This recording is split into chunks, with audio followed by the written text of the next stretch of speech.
महाप्रभु चरण तले समुदाय कार्यक्रम को समर्पण करने आम गहन आमर एवं तत्क्षण से मंचासीन हे मंच को आसवे दीपक को मंचासीन करने कहबी आपण मान हरिबोल हुरहुरी कमी रहा आउ कई नुहति आम समस्त बड़ श्री जगन्नाथ महाप्रभुकर परिचालना कमिटर पूर्वतन सदस्य तथा ओडिशार संत समितिर सर्वाग्रगण्य आमर प्रमुख संत महंत महाराज श्री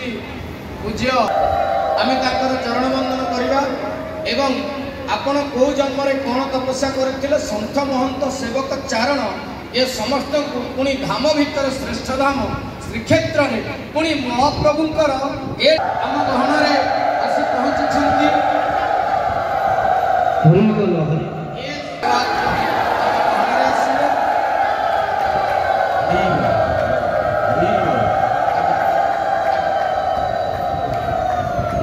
आम गहन आम चारण गोष्ठीर अन्यतम उपदेष्टा समस्त अति प्रिय बड़ भाई डॉक्टर प्रभुचरण महांती महोदय आम गहन आसी पहुंची से गला काली ठारू पट्ट शिष्य श्रीजुक्त अजय कुमार नायक महोदय को मंचासीन होगा निवेदन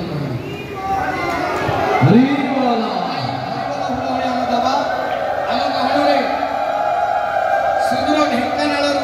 जड़े विशिष्ट शिक्षाविद कुलदीप भाईना आसी पहुंची मुझे निवेदन करी कुलदीप भाईना मंचासीन हे आम आज सर्वप्रथम निवेदन करूँ जे आम गहन प्रदीप प्रज्वलन पंडित गणेश्वर परिणा महोदय आमर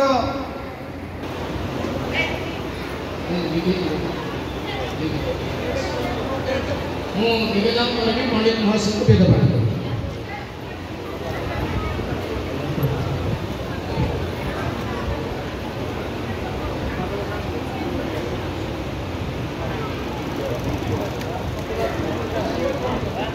वदिष्यामि अरेकं वदिष्यामि सत्यं वदिष्यामि तथामातु तथैवाला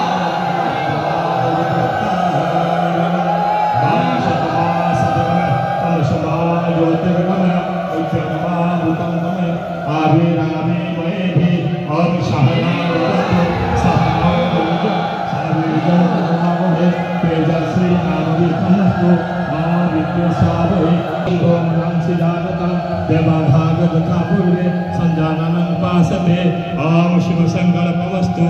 ओम शिव संकल्पमस्तु तेणु बसीगला समस्त बसीजा आमर लिपु भाई चंद्र भाई देव भाई समस्त को बैच देवार व्यवस्था कर समस्त जगन्नाथ को इष्ट मन करी भागवत को शास्त्र मन करी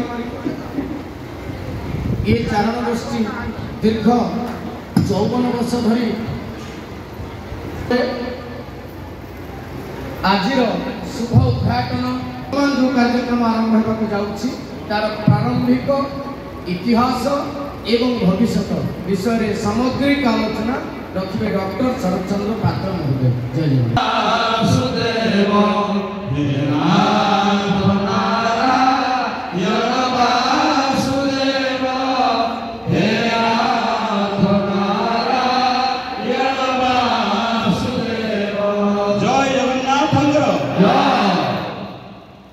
विश्वभर जो महान पूजक मान अच्छा सेवक मान को आम विभिन्न कार्य ओडिशार विभिन्न प्रांतर जाई पहुँचापी अनुरोध कर सदपूर्वक से स्थान में आम सभास्थल पहुँची जगन्नाथ चेतनार कथा जगन्नाथ सेवा इत्यादि कथा लोक साधारण लोक को शुणे कारण ये आसिले समस्ते आसीपारे ना तेणु विभिन्न गाँ गहली आम मैंने ये जगन्नाथ चेतन सभा करी जगन्नाथ बाबद लोक मान सचेतन करने आमर पूज्य भाई माने प्रथम होती श्रीजुक्त रामचंद्र दास महापात्र ମହାପାତ୍ର जे कि आमर उपदेष्टा एवं तांको निर्देश रे आमे माने यही कार्य कर सदय सहयोग चारण गोष्ठी प्रति एभली भाव अच्छी जो आम कृतज्ञ आम मैंने निकट रे जड़े सेवक पु बाहर को आसी बहु लोक भितर भाई आमको कुंधे पकई समस्ते ठिया कहले कौन कौन देखुच तुम समस्ते कुंधे पका भाई की एमान सब चारण लोक आमे मान सेवक आमको किए चिन्ह आम कुआड़ जाऊँ यही मान सब ओडिशार विभिन्न जगार भारत वर्ष विभिन्न जगार आम मान को आनी सम्मानित कर चिन्ह तेणु ये हूँ आम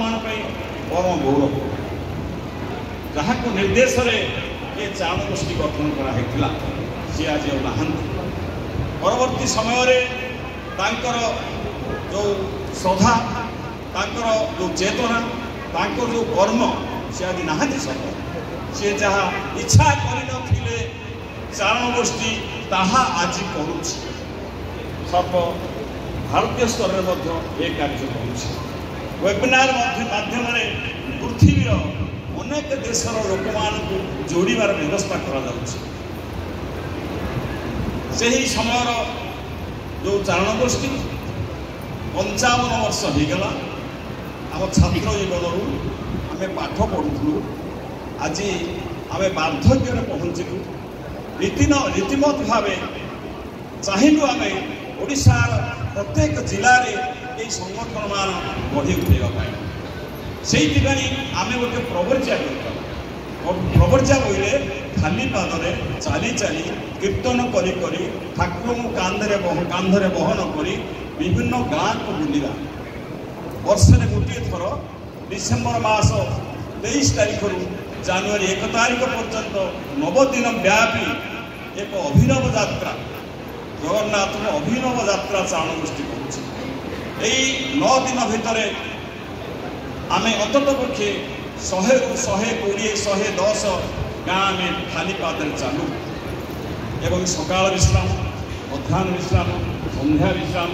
यही विश्राम स्थान मानक चारण माने बहु चली चली क्लांत हो विश्राम नियंती एवं सेठी ग्रामवासी माने आमको भात डालमा खाया दिया